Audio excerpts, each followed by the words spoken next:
मंगो पीर बाबा कौन थे? सैकड़ों मगरमच्छ कहाँ से आए? यहाँ के मगरमच्छ दुनिया भर के मगरमच्छों से मुख्तलिफ क्यों?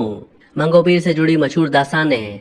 रोज़ाना जंग के मैगजीन में तोक मंग या मंगो पीर के उन्वान से शाया होने वाले एक मजमून में मिर्जा काजिम रजा बेग लिखते हैं कि सूबा सिंध के सबसे बड़े शहर कराची से 16 किलोमीटर के फासले पर पहाड़ी टीलों और कीकर की झाड़ियों और जंगलात से घिरा हुआ मंगो पीर का कस्बा है, जहाँ हजारों साल कदीम तहजीब के आसार पाए जाते हैं। इस कस्बे के बारे में मौरखीन की राय है कि ये इलाका किसी दौर में आबाद और हंसता बसता शहर था, जो किसी कुदरती आफत या हादसे का शिकार होकर सफाई हस्ती से मिट गया, लेकिन इसके आसार अब भी देखे जा सकते हैं। मंगो पीर की पहाड़ियों को तोक मंग कहा जाता है। मंगो पीर का मकाम, जो मगर पीर के नाम से भी मारूफ था, हिंदुओं के लिए भी मुतबरिक हैसियत का हामिल था।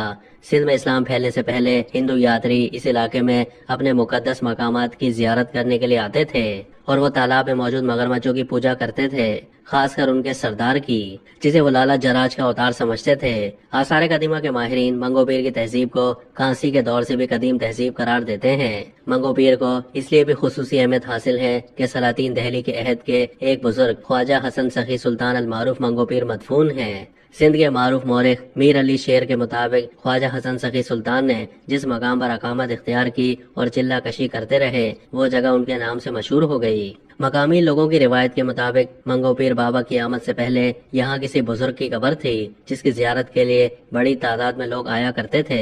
एक दिन सख्त सर्दी के मौसम में ख्वाजा हसन सखी सुल्तान का इस इलाके से गुजर हुआ। यहाँ का महल वकूफ उन्हें इतना पसंद आया कि वो यहीं मुकीम हो गए। रिवायत के मुताबिक मकामी आबादी ने उनके साथ बड़ी बेअतनाई बरती और उन्हें खुद को सर्दी से महफूज रखने के लिए घास फूस से आग जलाकर खुद को गर्मी देने से भी मना किया। उनके इस तर्ज अमल से सखी सुल्तान जलाल में आ गए और उन लोगों को अपनी रूहानी करामत से मगरमच्छों में तब्दील कर दिया। जब उनकी वफात हुई तो मकामी लोगों ने उसी जगह पर छोटा सा मजार तामीर कर दिया। ये मजार सतह समंदर से तकरीबन 600 फीट बुलंद है और एक पहाड़ी चोटी पर वाक़े है। बास कदीम रिवायात में बताया गया है कि हजरत ख्वाजा हसन सखी सुल्तान के आबा अजदाद 11वीं सदी में बरे सगीर आए थे। दूसरी रिवायत के मुताबिक 800 साल पहले सूफी बुजुर्ग बाबा फरीद शकरगंज एक काफले के हमरा हज के लिए जा रहे थे कि बदनाम जमाना डाकू मंगो वसा ने मुसाफिरों को लूटने की कोशिश की।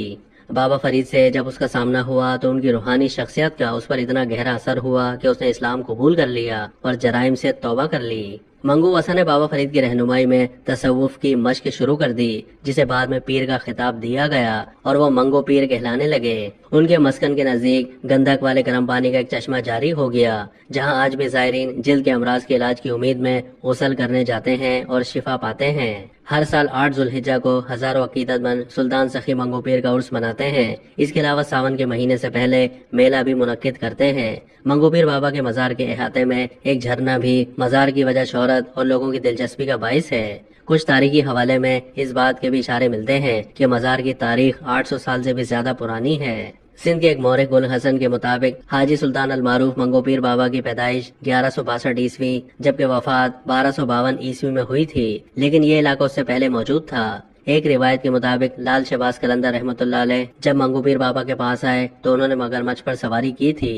दूसरी रिवायत के मुताबिक मंगो पीर बाबा ने नदी में फूल फेंके जो मगरमच्छ बन गए। तालाब में मौजूद मगरमच्छों में से बाज की उम्र तकरीबन 100 साल है। उनसे मुतालिक कई देवमालाई दास्तानें मशहूर हैं, मगर साइंसदान और माहिरीन आसार कदीमा का कहना है कि इस इलाके में बाबा मंगो पीर की आमद से पहले एक तालाब या झील मौजूद थी, जिसमें सैकड़ों मगरमच्छ मौजूद थे। उनके मुताबिक झील एक कदीम सैलाब की वजह से वजूद में आई और मगरमच्छ भी सैलाब के साथ बहकर यहाँ तक आ पहुँचे थे।